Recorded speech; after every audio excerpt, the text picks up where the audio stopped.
వైద్య రంగంపై బీఆర్ఎస్ కాంగ్రెస్ మధ్య మాటల యుద్ధం జరుగుతోంది. తమ హయాంలో నిర్మించిన ఆసుపత్రులను కాంగ్రెస్ ప్రభుత్వం పట్టించుకోవడం లేదన్నారు హరీష్ రావు. బీఆర్ఎస్లో తమది మాటల ప్రభుత్వం కాదని కౌంటర్ ఇచ్చారు మంత్రి కోమటిరెడ్డి వెంకటరెడ్డి. శంకుస్థాపన స్థాయిలో వదిలిన ఆసుపత్రులను వేగంగా నిర్మిస్తామని క్లారిటీ ఇచ్చారు. 100 ఏళ్ల ముందు చూపుతో హైదరాబాద్ నలుదిక్కుల 4 సూపర్ స్పెషాలిటీ ఆసుపత్రులు నిర్మించాలని ఆనాడు కేసీఆర్ గారి ప్రభుత్వం నిర్ణయించింది.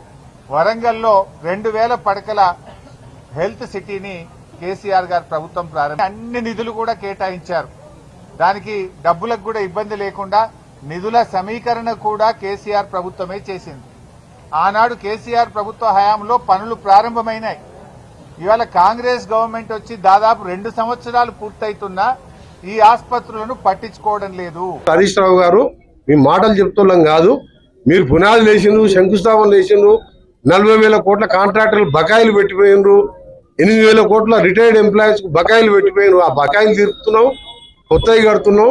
ఇలా పోయి చూసిరా, ఇలా పంజగుట్టలో 1,200 మంది వర్కర్స్ నడుస్తున్నారు. సనత్ నగర్లో 1000 మంది డే నైట్ చేపిస్తున్నా, అల్వార్లో 1000 మంది నడుస్తున్నారు. ఇవన్నీ ఒకసారి చూసి వచ్చి మాట్లాడాలి. వదిలిపెట్టేసాను అని చెప్పి ఎన్నికల ముందు నిన్న ఎక్కడో జూబ్లీహిల్స్ లో ప్రచారం చేసుకుంటూ మాట్లాడడం తప్పు. హరీష్ రావు గారు, మీరు వాస్తవం తెలుసుకొని మాట్లాడండి.